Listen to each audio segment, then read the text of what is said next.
ನಮಸ್ಕಾರ ವೀಕ್ಷಕರೇ, ನಾನು ನಿಮ್ಮ ಗಿರಿಧರ್ ಭಟ್. ಹಾಳಾದ ಶತ್ರು ಬೆನ್ನ ಹಿಂದೆ ಬಿದ್ದನು ಬಿಡ್ತಾ ಇಲ್ಲ. ಹೇಗಾದರೂ ಮಾಡಿ ಶತ್ರುಗೆ ಮಣ್ಣು ಮುಕ್ಕಿಸ್ಬೇಕು, ಕಾಲಿಗೆ ಬೀಳಿಸ್ಬೇಕು. ಬಹಳ ಮೆರಿತಾ ಇದ್ದಾನೆ, ಬಹಳ ತೊಂದರೆ ಕೊಡ್ತಾ ಇದ್ದಾನೆ, ಬಹಳ ಹೀನಾಮಾನವಾಗಿ ನಡೆಸ್ಕೊಳ್ತಾ ಇದ್ದಾನೆ. ಈತನಿಂದ ಹೊರಗಡೆ ಬರಲಿಕ್ಕೆ ಅಥವಾ ಈತನ ಒಂದು ಸ್ಥಿತಿಯಿಂದ ಜೀವನದಲ್ಲಿ ಕಳ್ಕೊಳ್ಳೋದು ಹೆಚ್ಚಾಗ್ಬಿಟ್ಟಿದೆ. ದಿನೇಕವಾಗಿ ಸಮಸ್ಯೆ ಆಗ್ತಾಯಿದೆ. ಒಟ್ಟಾರೆಯಾಗಿ ಶತ್ರುವಿನಿಂದ ಹಾಹಾಕಾರ ಅಥವಾ ಒಂದು ರೀತಿಯಲ್ಲಿ ಭಾವನೆಗಳಿಗೆ ಬೆಲೆ ಇಲ್ಲದೆ, ಬದುಕಿನಲ್ಲಿ ಆಸರೆ ಇಲ್ಲದೆ, ಒಂದು ರೀತಿಯಲ್ಲಿ ಈ ಪ್ರೇತಾತ್ಮದ ಥರ ಜೀವನ ಆಗೋಗ್ಬಿಟ್ಟಿದೆ ಎಂಬುದಾಗಿ ಹಲವರ ಮನಸ್ಥಿತಿಯಲ್ಲಿ ಮೂಡ್ತಾ ಇರುತ್ತೆ. ಯಾಕಂದರೆ ಆ ಶತ್ರು ಆ ರೀತಿಯಲ್ಲಿ ಮಾಡಿರ್ತಾರೆ.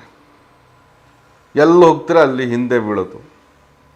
ಎಲ್ಲೋ ಒಂದು ಕಡೆ ನೀವು ಒಳ್ಳೆ ಜಾಗದಲ್ಲಿ ನಿಮ್ಮ ಹೆಸರು ಒಂದು ಒಳ್ಳೆ ರೀತಿಯಲ್ಲಿ ಇರುತ್ತೆ, ಅಲ್ಲೋಗ್ಬಿಟ್ಟು ನಿಮ್ಮ ಹೆಸರು ಕೆಡಿಸೋದೆ, ನಿಮ್ಮ ಬಗ್ಗೆ ಇಲ್ದಿರೋದು ಹೇಳೋದೆ, ನಿಮ್ಮ ಬಗ್ಗೆ ಅಪಪ್ರಚಾರ ಮಾಡಿದ್ದೆ, ಕೂತ್ಕೊಂಡ್ರು ನಿಂತ್ಕೊಂಡ್ರು, ಕಾಫಿ ಕುಡಿದ್ರು, ಟೀ ಕುಡಿದ್ರು, ಫೋನಲ್ಲಿ ಇಟ್ಕೊಂಡ್ರು, ನಿಮ್ಮ ಬಗ್ಗೆ ಇಲ್ಲದೆ ಅವನು ಮುಂದಕ್ಕೆ ಹೋಗಲ್ಲ. ಅಷ್ಟೊಂದು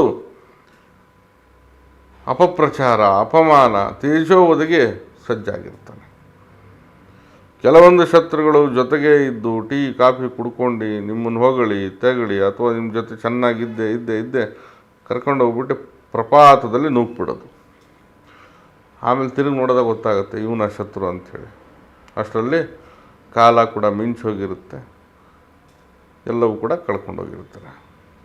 ಅಂದರೆ ಶತ್ರುಗಳಿಂದ ಯಾವ ರೀತಿಯಲ್ಲಿ ಸಮಸ್ಯೆ ಬರ್ಬೋದು, ಹೇಗಾದರೂ ಇರ್ಬೋದು. ಯಾವುದೋ ಒಂದು ಜಮೀನು ಚೆನ್ನಾಗಿದೆ ಮಾಡ್ಕೊಂಡು ಹೋಗ್ತಾ ಇರ್ತಾರೆ, ಅದ್ರ ಮೇಲೆ ಕಣ್ಣು ಪಡಿಬೇಕನ್ನೋ ಒಂದು ಉದ್ದೇಶ, ಬೇಕಂತಲೇ ನಿಮ್ಮವರು ಅವ್ರಿಗೆಲ್ಲ ಎತ್ಕಟ್ಬಿಟ್ಟು ಸುಮ್ಮನೆ ನಿಮ್ಮ ಮೇಲೆ ಯಾವುದಾದ್ರೂ ಒಂದು ವ್ಯಾಜ್ಯ ಸೃಷ್ಟಿ ಮಾಡಿ ಬದುಕನ್ನು ಹೈರಾಣು ಮಾಡೋದು. ಈ ಕಡೆ ದುಡಿಬಾರ್ದು, ಈ ಕಡೆ ಗೆಲ್ಲಬಾರ್ದು, ಮತ್ತೊಂದು ನೋಡಬಾರ್ದು. ಅದೇ ಒಂದು ಸಮಸ್ಯೆಯಲ್ಲಿ ಅದೇ ವಿಚಾರದಲ್ಲಿ ಕಾಲ ಕಳೆಯುವಂಥ ಒಂದು ಪ್ರಸಂಗ ತಂದುಬಿಡೋದು. ಅಂದರೆ ನಿಮ್ಮನ್ನು ಒಂದು ರೀತಿಯಲ್ಲಿ ಬಂಧನ ಮಾಡಬೇಕು. ಒಂದು ಸಮಸ್ಯೆನ ಸೃಷ್ಟಿ ಮಾಡಿ ಆ ಸಮಸ್ಯೆಗೆ ನೀವು ಸಿಕ್ಕಾಕೊಂಡ್ಬಿಟ್ರೆ ಮುಂದೆ ಏನಂತಂದರೆ ದಾರಿ ತೋರಿಸದೇ ಇರೋ ಹಾಗೆ. ಅಂದರೆ ಹೋಗೋ ಬರೋ ರಸ್ತೆನ ಬಂದ್ ಮಾಡ್ದಂಗೆ. ನೀವು ಆ ಕಡೆನೂ ಕದಲಬಾರ್ದು. ಸದಾಕಾಲ ಈ ಒಂದು ಸ್ಥಿತಿಯಲ್ಲೇ ಯೋಚನೆ ಮಾಡ್ಕೊಂಡು ಹೋಗ್ಬೇಕು.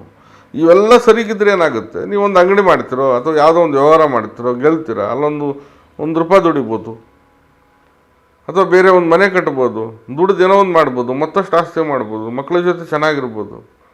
ಅಂದರೆ ಯಾವುದಾದ್ರೂ ಒಂದು ಸ್ವರೂಪನ ತಂದೆ ಶತ್ರು ಏನು ಮಾಡ್ತಾನೆ, ನಿಮ್ಮನ್ನು ಗಂಟು ಹಾಕ್ಬಿಡ್ತಾನೆ. ಒಟ್ಟು ನೀವು ಉದ್ಧಾರ ಆಗಬಾರ್ದು, ನಿಮ್ಮ ಮನಸ್ಥಿತಿ ಬೇರೆ ಕಡೆ ಹೋಗಬಾರ್ದು.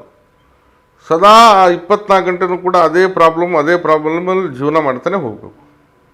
ಆ ಸಮಸ್ಯೆನೇ ನಿಮಗೆ ಉರುಳಾಗಬೇಕು, ಆ ಸಮಸ್ಯೆನೇ ಬದುಕಾಗಬೇಕು, ಆ ಸಮಸ್ಯೆಯಲ್ಲೇ ಕೊಳಿಬೇಕು, ಅದರಲ್ಲೇ ಹೋಗಬೇಕು.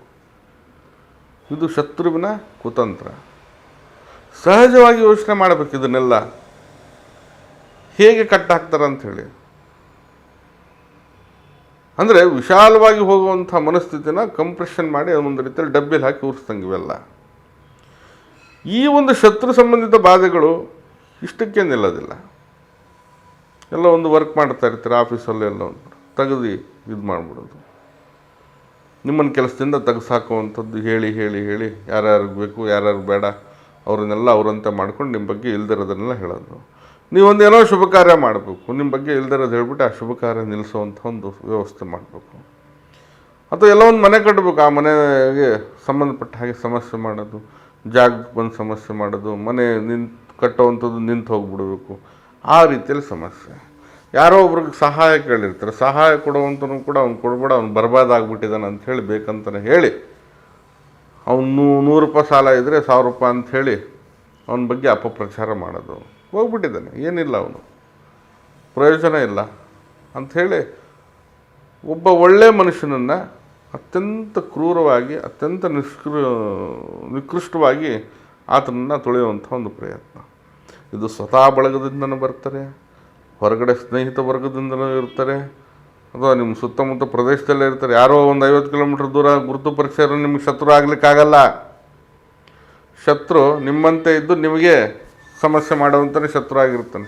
ಅಥವಾ ನಿಮ್ಮ ನಡವಳಿಕೆ, ನಿಮ್ಮ ಜೊತೆಗಿದ್ದು, ನಿಮ್ಮ ತಿಂದು, ನಿಮ್ಮ ನಿಮ್ಮ ಸವಾಸದಲ್ಲಿ ಬಿದ್ದು ಇವತ್ತು ನಿಮ್ಗೆ ಶತ್ರು ಆಗಿರ್ತಾನೆ ಅಷ್ಟೇ. ಅವನು ಯಾರನ್ನೋ ಮೂರನೇ ವ್ಯಕ್ತಿ, ಗೊತ್ತಿಲ್ಲದೆ ಇರೋರು, ಗುರಿ ಇಲ್ಲದೆ ಇರೋರು ನಿಮ್ಗೆ ಶತ್ರು ಆಗ್ಲಿಕ್ಕೆ ಸಾಧ್ಯ ಇಲ್ಲ. ಯಾಕಂದರೆ ನಿಮ್ಮಿಂದ ಅವನಿಗೇನೂ ಆಗಂಗಿಲ್ಲ, ಅವನಿಂದ ನಿಮಗೇನೂ ಆಗಂಗಿಲ್ಲ. ನೀವು ಬೆಳೆದ್ರೆ ಅವನಿಗೇನು ನಷ್ಟ ಇಲ್ಲ, ಅವ್ನು ಬೆಳೆದ್ರೆ ನಿಮಗೇನೂ ನಷ್ಟ ಇಲ್ಲ. ಇಲ್ಲಿ ಬೆಳವಣಿಗೆ ಅಂತಕ್ಕಂಥದ್ದು ಯಾರು ಹೊಟ್ಟೆಗೆ ತರಿಸುತ್ತೆ? ಅಕ್ಕಪಕ್ಕದಲ್ಲಿರೋರಿಗೆ. ಯಾರನ್ನ ತಡಿಬೇಕು, ಯಾರನ್ನ ಮುಳುಗಿಸ್ಬೇಕು ಎಂಬತಕ್ಕಂಥದ್ದು ಸಂಚು ನಡೆಯುತ್ತೆ, ಅಕ್ಕಪಕ್ಕದಲ್ಲೇ ನಡೆಯೋದು. ಹಾಗಾಗಿ ಬಹಳಷ್ಟು ಯೋಚನೆ ಮಾಡ್ತಾ ಇರ್ಬೇಕು ಶತ್ರು ಬಗ್ಗೆ. ಹಾಗೆ ನೀವು ಕೂಡ ಅಷ್ಟೇ, ಎಲ್ಲವೂ ಒಳ್ಳೆಯದು, ಎಲ್ಲರೂ ಒಳ್ಳೆಯವರು, ಅಥವಾ ಎಲ್ಲ ಜೀವನ ಚೆನ್ನಾಗಿದೆ, ಇಂಥ ವ್ಯಕ್ತಿ ಅಲ್ಲ ಅಂತ ಹೇಳ್ಬಿಟ್ಟು ಅತಿಯಾದ ನಂಬಿಕೆ ಕೆಲವೊಮ್ಮೆ ಅದೇನೋ ಹೇಳ್ತೀವಲ್ಲ, ಅಮೃತವೂ ಕೂಡ ವಿಷ ಆಗಿಬಿಡುತ್ತೆ. ಹಾಗಾಗಿ ಜೀವನವನ್ನು ಒಂದು ವ್ಯವಸ್ಥಿತವಾಗಿ ರೂಪಿಸ್ಕೊಳ್ಳುವಂಥ ಒಂದು ಮನಸ್ಥಿತಿಗಳು ಇರಬೇಕಾಗುತ್ತದೆ. ಇಂತಹ ದುಷ್ಟ ಶತ್ರುಗಳಿಂದ ಅಡೆತಡೆಗಳಾಗ್ತಾ ಬಹಳಷ್ಟು ನಿಕೃಷ್ಟವಾದಂಥ ಬದುಕನ್ನು ಕಾಣ್ತಾ ಬರೀ ಇಂಥ ದರಿದ್ರದಲ್ಲೇ ಕಾಲಹರಣ ಮಾಡೋದಕ್ಕಿಂತ ಈ ಪರಿಹಾರವನ್ನು ಮಾಡಿ, ಬಹಳ ಸುಲಭವಾಗಿರ್ತಕ್ಕಂಥದ್ದು. ಈಗ ಮಾಡೋದ್ರಿಂದ ಖಂಡಿತವಾಗಿ ಶತ್ರುನಾಶ ಆಗುತ್ತೆ. ಶತ್ರು ಹೇಗೆ ಮೆರೆದಿದ್ದಾನೆ ಅದೇ ರೀತಿಯಲ್ಲಿ ಬಿದ್ದು ನಿಮ್ಮ ಕಾಲ ಹತ್ರ ಶರಣಾಗಬೇಕು ಅವನು. ಖಂಡಿತವಾಗಿ ಇದು ನಡೆಯುತ್ತೆ. ಪರಿಹಾರ ಕ್ರಮ ಹೀಗಿದೆ. ಒಂದು ಕೆಂಪು ಬಟ್ಟೆ ತಗೊಳ್ಳಿ, ಆ ಕೆಂಪು ಬಟ್ಟೆಯಲ್ಲಿ ಒಂದು ತ್ರಿಶೂಲದ ಚಿಹ್ನೆಯನ್ನು ಬರೀರಿ. ಆ ತ್ರಿಶೂಲದ ಚಿಹ್ನೆ ಅರಿಶಿಣದಿಂದನಾದರೂ ಬರೀರಿ. ಕೆಂಪು ಅಂದರೆ ಕುಂಕುಮದಿಂದ ಬರೆದ್ರೆ ಅದು ಕಾಣಲ್ಲ, ಅದು ಕೆಂಪು, ಇದು ಕೆಂಪಾಗುತ್ತೆ. ಅರಿಶಿಣದೆಲ್ಲ ಬರೀರಿ, ಅಥವಾ ಕಪ್ಪು ಮಸಿಯಲ್ಲಾದರೂ ಬರೀರಿ, ಅಥವಾ ಕಾಡಿಗೆ ಇರ್ತದಲ್ಲ ಮನೆಯಲ್ಲಿ ಕಣ್ಣಿಗೆ ಹಾಕೋತಾರಲ್ಲ, ಆ ಕಾಡಿಗೆಲ್ಲಾದರೂ ಆ ಒಂದು ತ್ರಿಶೂಲವನ್ನು ಬರೆದು ಬಿಡಿ, ಕೈಯಿಂದ ಬರೀರಿ. ಅದನ್ನು ಬೇವಿನ ಗಿಡಕ್ಕೆ ಕಟ್ಟಿ, ಅಮಾವಾಸ್ಯೆ ಅಥವಾ ಹುಣ್ಣಿಮೆ ದಿನವೇ ಮಾಡಬೇಕು. ಇದನ್ನು ಕೂಡ ಬೇವಿನ ಗಿಡಕ್ಕೆ ಕಟ್ಟಿ, ಅದು ಒಂದು ರೌಂಡ್ ಬರುತ್ತೋ ಅರ್ಧ ರೌಂಡ್ ಬರುತ್ತೋ ಒಟ್ಟು ಕಟ್ಟಿ, ಅದಕ್ಕೆ ಇಲ್ಲ ಒಂದು ದಾರನಾದರೂ ತೊಗೊಂಡು ಪೂರ್ತಿ ಕಟ್ಟಿಬಿಡಿ ಬೇವಿನ ಗಿಡಕ್ಕೆ. ಆ ಮರದ ಕೆಳಗಡೆ ಕೂತ್ಕೊಂಡು ಈ ಮಂತ್ರವನ್ನು 108 ಬಾರಿ ಹೇಳಿ.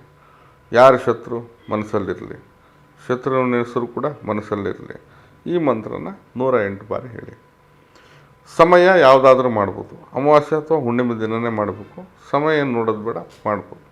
ಓಂ ಹ್ರೀಂ ಶ್ರೀಂ ಕ್ರೀಂ ಪರಮೇಶ್ವರಿ ಕಾಳಿಕೆ ಸ್ವಾಹ, ಇದು ಮಂತ್ರ.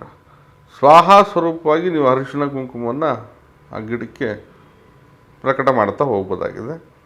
ಇನ್ನೊಮ್ಮೆ ಹೇಳ್ತೀನಿ ಮಂತ್ರವನ್ನು. ಓಂ ಹ್ರೀಂ ಶ್ರೀಂ ಕ್ರೀಂ ಪರಮೇಶ್ವರಿ ಕಾಳಿಕೆ ಸ್ವಾಹ ಮಾಡಿ ನಂತರ ತಿರುಗಿ ನೋಡದೆ ಮನೆಗೆ ಹೋಗಿ. ಖಂಡಿತವಾಗಿ ಶತ್ರುವಿನ ಜಂಗಾಬಲ ಅಡಗುತ್ತೆ. ಶತ್ರು ಎಷ್ಟು ಅಟ್ಟಹಾಸದಲ್ಲಿ ಮೆರಿತಾನೆ, ಅವನು ಕೂಡ ಬೀಳುವಂಥ ಒಂದು ವ್ಯವಸ್ಥೆ ಲೆಕ್ಕಾಚಾರ ಶುರು ಆಗುತ್ತೆ. ದುರಾದೃಷ್ಟ ಅನ್ನೋದು ಅವನಿಗೆ ಕಾಡುತ್ತೆ. ಹಾಗೆ ನಿಮ್ಮ ತಂಟೆಗಲ್ಲ, ನಿಮ್ಮ ವಿಚಾರಕ್ಕೂ ಬರೋದಿಲ್ಲ. ಕೊನೆಯದಾಗಿ ಶರಣಾಗತಿ ಕೇಳ್ಕೊಂಡು ನಿಮ್ಮ ಹತ್ರ ಬರಬೇಕು. ಆ ನಿಟ್ಟಿನಲ್ಲಿ ಈ ಪರಿಹಾರ ನಿಮಗೆ ಒಂದು ರೀತಿಯಲ್ಲಿ ಜೀವನಕ್ಕೆ ಆಧಾರವಾಗಿ ಕಾಣುವಂಥ ಒಂದು ವ್ಯವಸ್ಥೆ ಇದೆ. ಖಂಡಿತ ಶತ್ರುವಿನ ಬಾಧೆ ನಿಮಗಿದೆ ಅನ್ನೋದಾದರೆ ಮಾಡಿ. ಸುಮ್ಮನೆ ಏನೋ ಶತ್ರು ಅಂತ ಹೇಳ್ಬಿಟ್ಟು ನಿಮಗೆ ನೀವೇ ಊಹೆ ಮಾಡ್ಕೊಂಡು ಮಾಡೋವಂಥದ್ದು ಬೇಡ. ಹಾಗಾಗಿ ತಿಳಿಸ್ತಾ ಇದ್ದೀನಿ, ಮಾಡಿ ಗೆಲ್ಲಿ, ಅಷ್ಟೇ ನಾನು ಹೇಳುವಂಥದ್ದು. ನಾನು ನಿಮ್ಮ ಗಿರಿಧರ್ ಭಟ್. ನಮ್ಮ ಕಚೇರಿ ಅಥವಾ ಮನೆ ಬಂದು ಜ್ಞಾನಭಾರತಿ ಯೂನಿವರ್ಸಿಟಿ ಕ್ವಾರ್ಟರ್ಸ್ ಸರ್ಕಲ್ ಬೆಂಗಳೂರಲ್ಲಿದೆ. ಬರೋರು ಮೊದಲೇ ಫೋನ್ ಮಾಡ್ಕೊಂಡು ಸಮಯ ನಿರ್ಧಾರ ಮಾಡ್ಕೊಂಡು ಬನ್ನಿ, ನಿಗದಿಪಡಿಸ್ಕೊಂಡು ಬನ್ನಿ. ಬರಲಿಕ್ಕೆ ಸಾಧ್ಯ ಆಗಿಲ್ಲ ಅಂದರೆ ಈ ಕೆಳಗಡೆ ಕಾಣ್ತಾ ಇರ್ತಕ್ಕಂಥ ನಂಬರಿಗೆ ಕರೆ ಮಾಡಿ ಮುಕ್ತವಾಗಿ ಸಮಾಲೋಚನೆ ಕೂಡ ಮಾಡ್ಬೋದು. ಶುಭವಾಗಲಿ. ನಮಸ್ಕಾರ.